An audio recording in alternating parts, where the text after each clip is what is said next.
The boy I raised as family for 20 years was an impostor, and now he says, "I love you.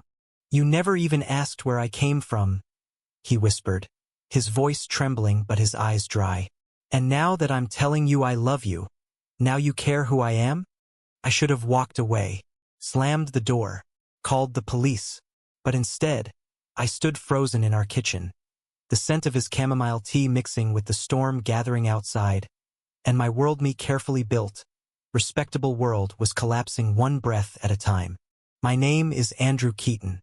I'm a 38-year-old beta professor living in Charleston, South Carolina. A decade ago, I won a national award for research on scent compatibility among secondary genders. I never married, never mated, never even wanted to. My life was order, data, and neat rows of predictable days. And then came Noah. He was only 7 when he appeared in the foster system. Quiet, malnourished, shy to the point of painful silence. They said his parents had died in a car crash. No relatives. I had recently lost my sister to cancer and was looking to fill the empty Sundays of my life with something that mattered. When I saw him, this skinny omega with soft curls and eyes too old for his body, I said yes. I raised him like a nephew, like a son, maybe like something in between, but never God, never like a lover. But the years passed, and Noah grew. He grew into someone beautiful and haunting, into someone who laughed only with his eyes and always knew when I was lying. He never dated, never showed interest in anyone. But every time he hugged me, there was a lingering that unsettled me. I dismissed it. I had to. It was a Friday evening when everything shattered. I came home from campus early and found him in my study. The locked cabinet was open. My personal DNA files were scattered on the desk. And Noah stood there, holding a crumpled envelope in one hand and a picture our first Christmas in the other. "You knew?" I asked, voice cracking.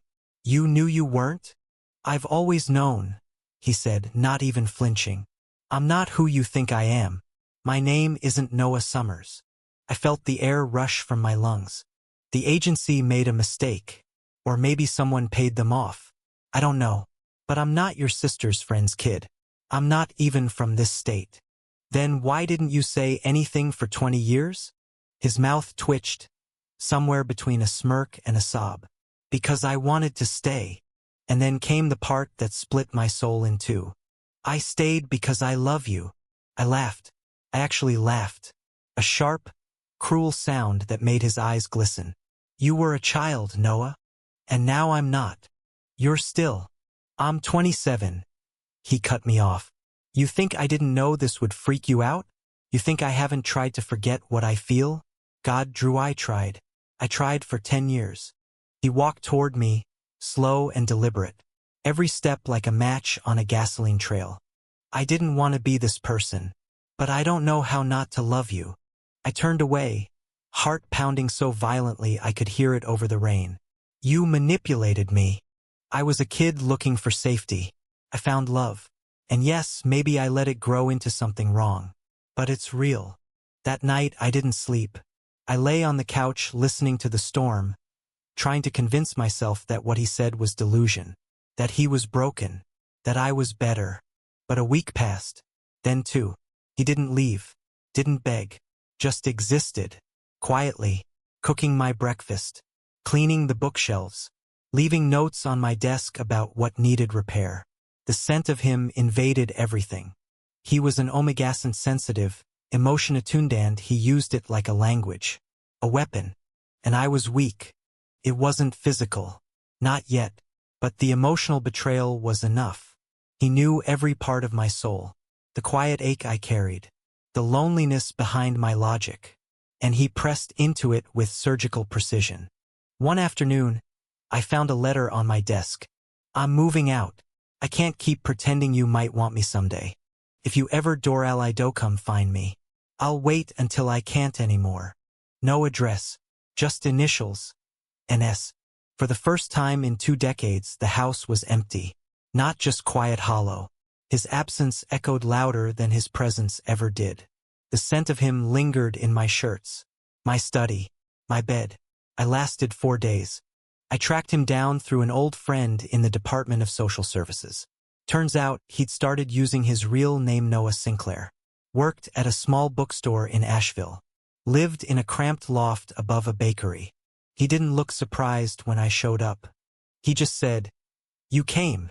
I stood in that doorway like a man on trial. "You lied to me for 20 years. I know. You said you loved me. I still do. And you're not sorry." He shook his head slowly. "Not for loving you." I stepped forward. One step, then another. The air between us was heavy charged. I didn't know if I was going to scream or kiss him. "I'm still angry," I said. "I hope you always are," he whispered, "because it means you still feel something." I kissed him. God help me, kissed him. And he kissed me back like he'd been waiting his whole life for that moment. Every piece of guilt, rage, sorrow, all of it melted into the soft heat of his mouth. The way his fingers trembled on my shirt. The way he breathed my name like a prayer. We didn't talk that night. We didn't need to. Our bodies said everything. The next morning, we sat on his fire escape watching the city wake up. He held my hand like it was a secret he'd kept safe too long. "I'll never be what you expected," he said. "I never expected anything," I replied. "That's the problem." He looked over at me, lips curled into the smallest, saddest smile. "Then let's start expecting something together. It's been 3 years. We don't tell people the whole story. Some think we met at a conference. Others say we reconnected as old friends. But the truth is messier, darker, and, in some twisted way, more beautiful. Because love doesn't always follow the rules. Sometimes it grows in forbidden places. Through lies, through time, through longing. And sometimes, the person you thought was your past becomes the only future that makes sense. Thank you for listening. If you find it interesting, please like and subscribe to follow the next stories.